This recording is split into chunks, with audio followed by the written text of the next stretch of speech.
Hi, everybody. This is Imran Ahmed, founder and CEO of the Business of Fashion. I'm here for our latest episode of BOF Live. And today we have a very, very special guest. Maria Sharapova is one of the world's most successful tennis stars who has had an incredible career. And Maria and I got to know each other a little bit last year and have stayed in touch. And recently we connected over Instagram and decided that we'd like to have a little chat as part of the series of events that we've been doing on BOF Live. So I'm just going to invite her to join and we'll take it from there.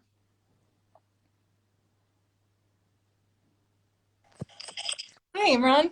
Hi, Maria. How are you? Hi. I'm doing all right despite the unknowns and the circumstances. Yeah. Are you in Los Angeles? I am. I'm Okay. in sunny. Today's a sunny day. Well, most days are sunny, but today's a very sunny day over here. And how have you been spending your time? Well, I've been trying to form some type of routine in this new normal. I find myself being a homebody. So I think compared to most, I'm better at adapting to these circumstances because so much of like my entire career was about resting and recovering. And when I wasn't traveling and when I would be home, like the only thing I'd want to be doing is staying put and making my own food in the kitchen and being with my parents. And, I recently retired a couple of months ago and I was, I think my perspective, or at least mentally, like I was ready to take on a new challenge, like right now, right here. And mentally, I was so prepared for it. But then having this time to just reassess and think of the future, but meanwhile, like treating this as almost like a Christmas holiday with my parents, with cooking and taking care of my mind as well, is certainly a shift. But it's a shift that I'm trying to adapt to and think of it as a positive and treat it as a challenge rather than knowing that the way that I treat it now can maybe help me in the future as well. Yeah. I mean, I think mindset is so important in a situation like this. And, what I've always found so admirable and amazing about athletes, professional athletes. I think you've turned your, You oh, can there hear we me? go.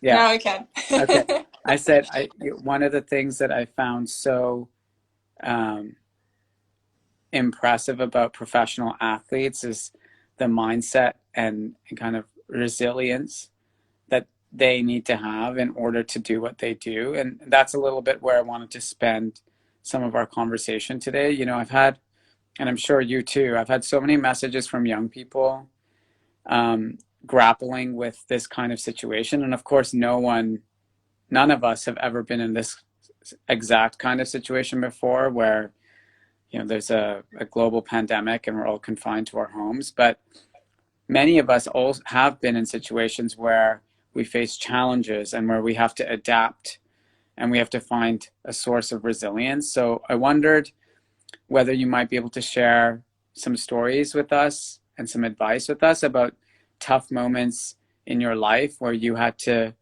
kind of adapt and be resilient, and just so that we can learn from your experience. Well, I would say the subject of adapting was a huge part of a professional athlete's career.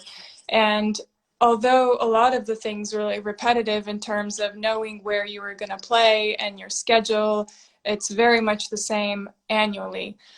So there are not a lot of surprises there. But no matter how prepared you are for an event, no matter how mentally or physical you're ready to go out there and play, you never know. Like that's why they put the nets up in the morning, and that's why you can be 100 in the world, you can be number one in the world, you can be as confident or as not, and you still have to go out there and you have to perform. And you never know what's going to happen. If you win, you go on to the next round. If you lose, you end up having to reevaluate and adapting to the situation and thinking of the future and where you're going to play next. So although so much of my career was knowing, a lot of it was also completely out of my control. And I take this type of situation in a very similar thought process, because I know that we can all be as well prepared and we can all have the best intentions, but there are things like, and especially in this instance, invisible forces that are so very much out of what we can do or what we've done before. But in the future, I've heard the saying a couple of weeks ago is, and I very much believe in it, is we want to be part of the solution. We don't want to be part of the problem. And facing that right now, recognizing that and saying, yes, there is a problem and how can we be part of the solution, was very much what my sport is about. So, I used to treat, when I was younger, like losing was very, very difficult. And it, Yeah. it took so many mental tolls on me, because by putting in so much work in your life, no matter what it is that you're doing, it's as if you immediately these results are guaranteed. And when I would lose, I would start questioning myself. I would start questioning my future. But as I gotten older with more experience, and you realize that you're going to lose a lot more than you're going to win, I thought of changing that perspective and thinking, how am I going to treat the moment when I lose? What am I going to think about? How am I going to work with my team, in order for when the next time comes around, what will I shift and what will I change? And I do think that these and those situations were character defining. They certainly created a character that, you know, persuaded me to go out there and be fearless. And I'd say maybe the one difference here, is that I used to look at the big picture, when I made decisions about my career, because it wasn't just about putting one day together or one tournament, where I did well. It was really a sequence of success, that got you, and consistency that got you far. And I'm sure you can relate to that. Yeah. It's not just about one result. It's about being consistent. You're going to have your peaks and you're going to have your falls, but the importance is that consistency. So I try to handle this situation, slightly differently, because when I think of the big picture, I think a lot of us, feel this anxiety and we're scared, and mostly of the unknown, because we're all planners, we're all fast Yeah. paced, and we live in this environment which, um, gets us from A to B, and we already know Z, and that's not what we're in today. And so the one shift that I've had to make mentally is think about the short term right now, and think about how I can take care of myself and how I can take care of my family and the things that are in my control, because the big picture, is not, it doesn't seem like it is that way right now. Yeah. Know if you agree with that. No, completely. I mean, I think there's a temptation to go and try to find a way of fixing things or controlling things, or there's a temptation to just obsess and worry about things. Yeah. But that's really unproductive when the things you're worrying about are absolutely 100% outside your control, Right. And so like there's a there's little benefit in focusing on that, where we need to focus our energy is on the things that we can control. So we can control our environments, we can control the habits or routines that we're creating every day that, provide a little structure for us. Right. We can control our kind of acting on our intention to connect with other people, which I'm Mm-hmm. sure you found has also been something really unique that's happened. Is all Yeah. we all feel so much more connected. So there's things that we can do that can, um, help us to feel better, and then also to always keep in perspective our privilege and our good fortune. For those of us who are Absolutely. healthy and safe, and have environments in which we can isolate ourselves. That's not true for Exactly. everybody. Yeah, and I think communication has been, such a big part of this. And I feel like previously our communication was so quick and so swift. And because, and I'm sure you find that as well, we're traveling so much around the world, and we have so many projects going on, most of them at the same time. And these meaningful connections are really tough to create because of that. Because when we want to be great at something, it takes time and it takes attention. And so maybe the deep, like the friendships and the personal relationships, that there's a balance, right? We always try to find this work-life balance. And maybe I found that this is an opportunity for me to, when we speak about communication, to have really meaningful talks. And whether it's about your past, whether it's about dreaming of the future, it feels like it's so much more than, hello, how are you? Good to hear from you. Yeah, it's And less that makes me feel transactional. good. Yeah, it's Yeah, less transactional. It feels yeah, more like irony of it is that we're all isolated in our homes, but we're connecting more with the people we care so much about. more. Yeah, which is, I guess, if there's one good thing that's come out of this, it's been that. So, How do you like working from home?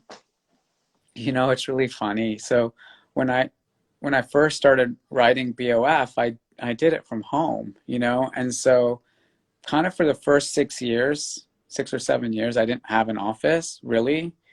So I spent a lot of time working from home, and in a way, it's been like a full circle moment. So I remember when we first got an office, one of the things that I really didn't like was commuting to the office every day. Yeah, so And it seems like a waste of time, right? well, yeah, not a waste of time because if you use that commute as like a time to like set some intentions for the Or day listen to a or podcast like or you can make good use of that time. But like now my commute is just walking down a flight of stairs to the desk that I've installed in my living room, which is where I used to work when I first set up BOF. So in that respect, working from home has been, I don't know, there's something really like nostalgic about it. Mhm. But I also miss working with my team and Yeah. seeing them face to The face. And energy, I feel like that the energy that we miss is, the energy that we feel like. I'm used to having a team around me of a coach and a trainer. And even though we're all like with a very different cultural background, I love this mishmash of conversation and ideas and yeah,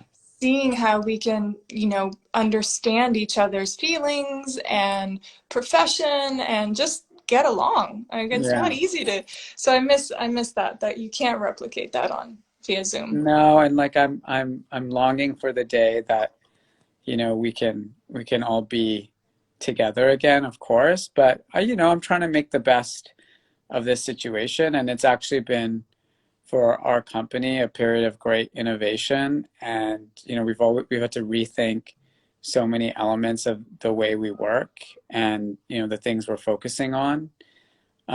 So we've made a lot of interesting experiments and progress.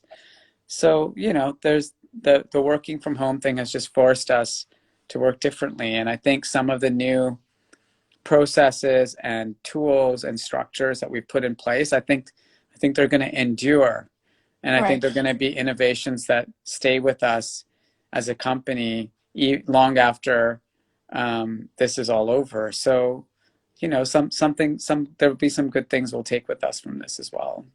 Yeah, I absolutely agree. Yeah. So tell me, what is it like there in Los Angeles right now? What's the mood over there? I've been seeing the mayor, Eric Garcetti. Seems like he's doing an amazing job, and also the governor of California. Seems like Yeah. Californians have really been quite disciplined about flattening the curve. Yeah. I mean, I catch up on the news, I'd say maybe 30 minutes a day, and I try to inform myself of what's going on and yet keeping a slight distance because it becomes very personal. Yeah, And that's when the anxiety starts kicking in. yeah, But it is, from the very beginning, people have been incredibly respectful of space and this physical distancing. You can see it. I mean, I live very close to the beach, and even when the beaches were still open, there was a sense of people are understanding that this is an important part of flattening the curve. And now the beaches are closed down, so the only walks that we take are within the little streets from our house. But I'm staying home. I haven't really. I have fortunate enough to have a small gym with a stationary bike downstairs, and I connect my TV to an online streaming workout because it's so important. I love starting my days with a fresh mind and knowing that my body. I push my body a little bit. Like when my body is strong, my mind, it just fires on all cylinders. I become creative. I gain a much better perspective, and I just feel better about myself. So I do that, and then maybe go out on the patio and get some vitamin D in the sun. But really staying put, and then going to the market once a week and getting food for the entire week. And I feel like everyone is on a very similar path. And even our neighbors that usually maybe are louder than we'd want occasionally with the trampolines and the drums. Now when I hear that, it feels like a sense of belonging and a sense of home, and I actually welcome it.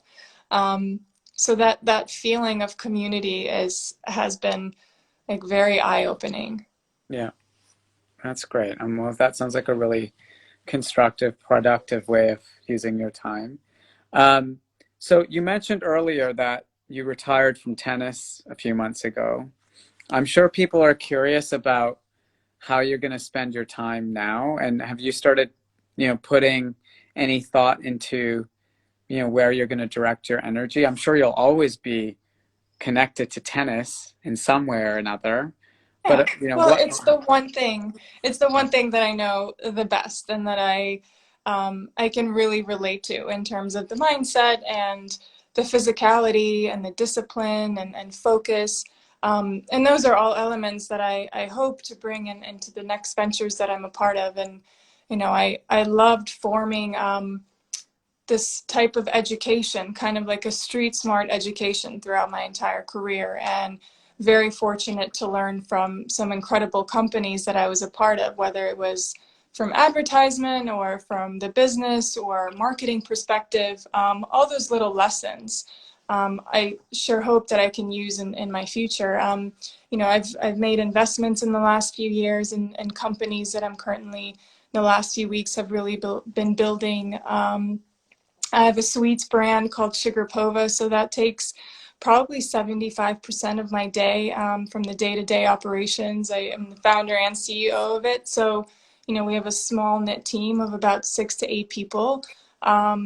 So that's a big goal, and I have a lot of different ideas for it. We're in some product innovation right now for the following year. So yeah, there's a little bit of taking a step back as well and seeing the future and what that looks like. And I like this period of time because it feels like I'm retiring at a young age, of course, compared to most, but it feels like I'm coming out of school, Yeah.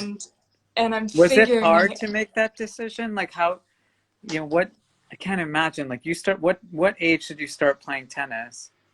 I was 4, You were so 4.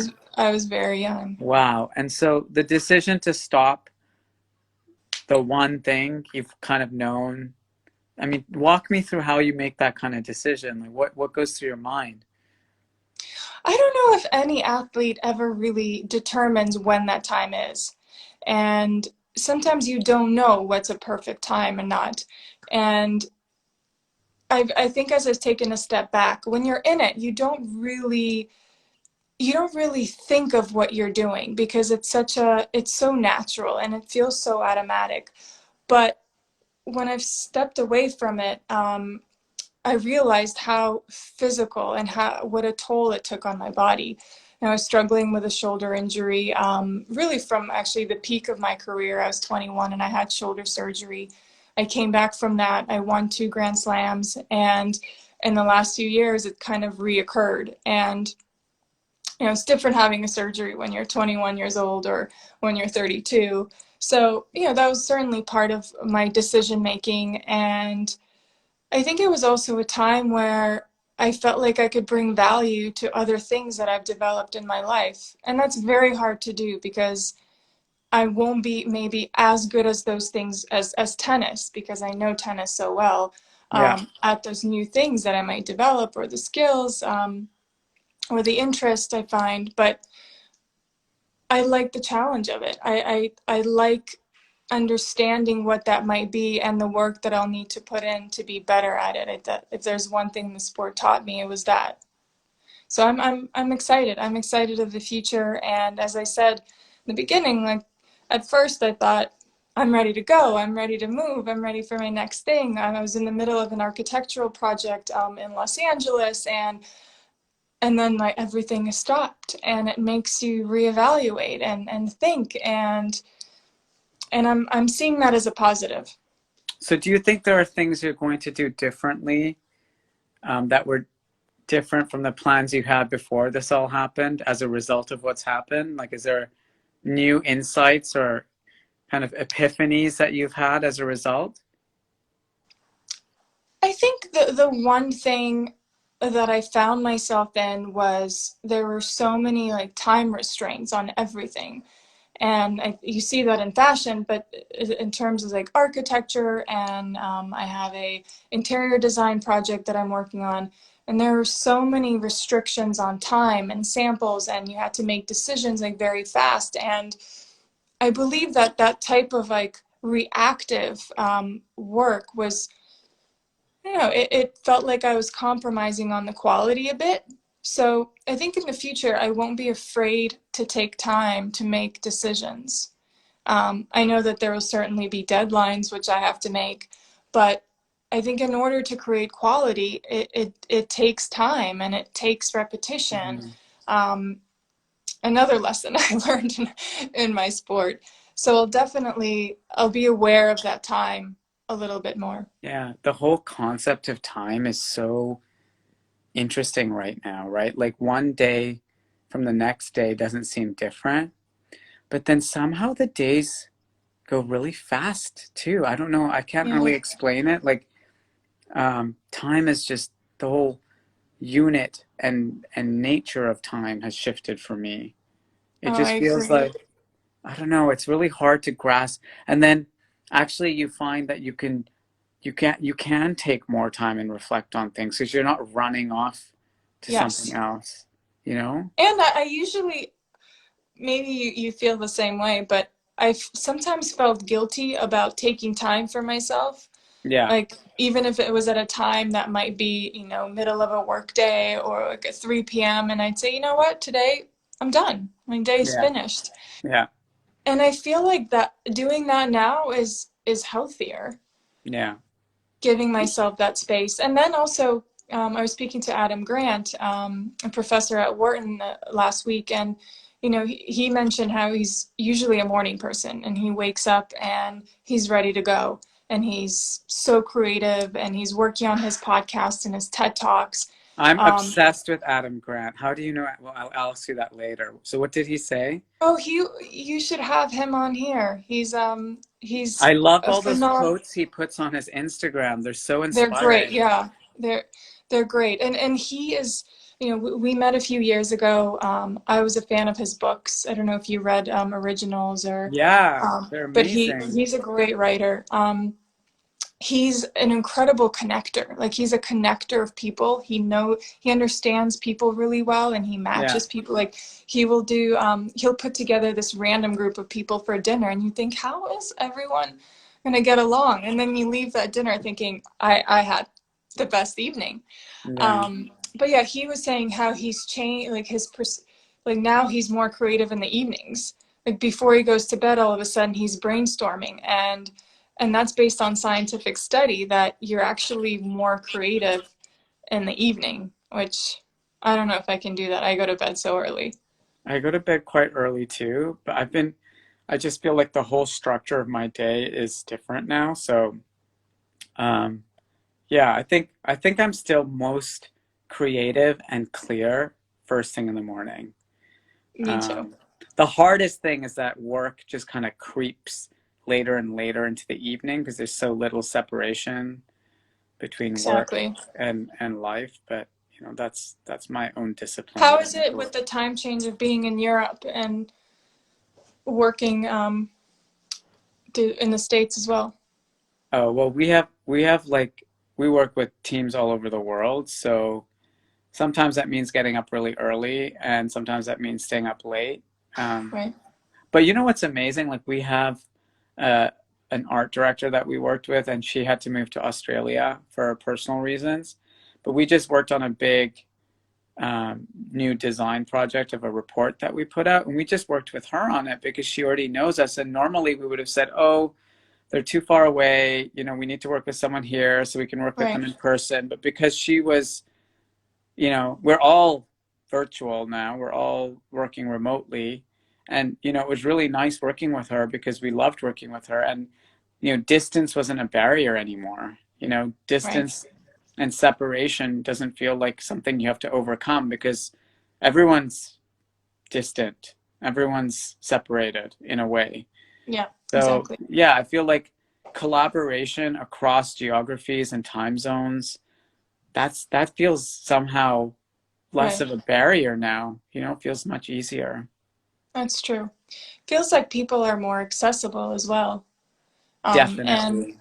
you know, and you're Definitely. seeing a lot of platform doing live, and although it sometimes feels like a crowded space, it's also an educational tool. Like I've really enjoyed listening to a lot of the conversations and the mix of people that you bring on, and maybe that I wouldn't necessarily have the time to listen to or Of get to course. know. Yeah, no, and so, and of course, this live tool existed ages ago.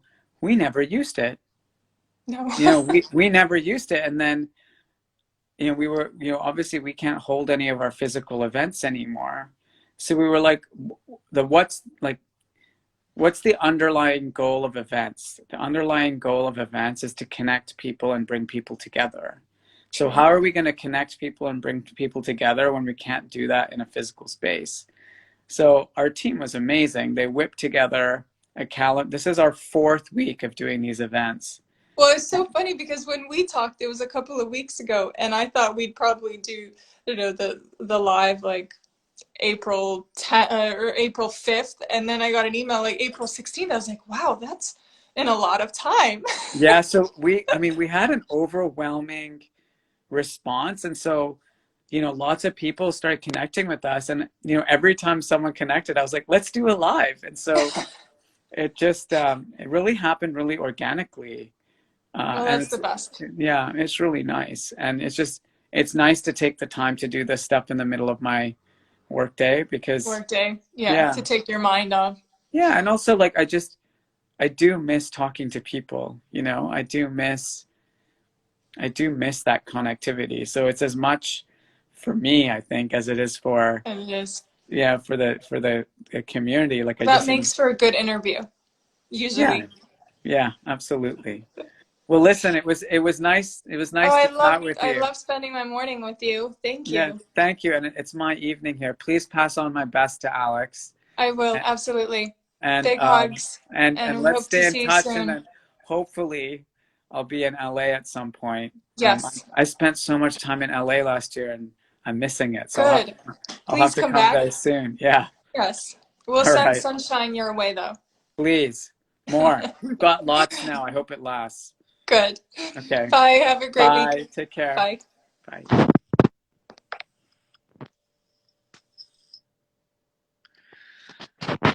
So thanks for joining us, everyone. That was our latest live conversation here on BOF with Maria Sharapova, the celebrated tennis star and now candy entrepreneur, and clearly a woman of great talent, and she's going to do amazing things.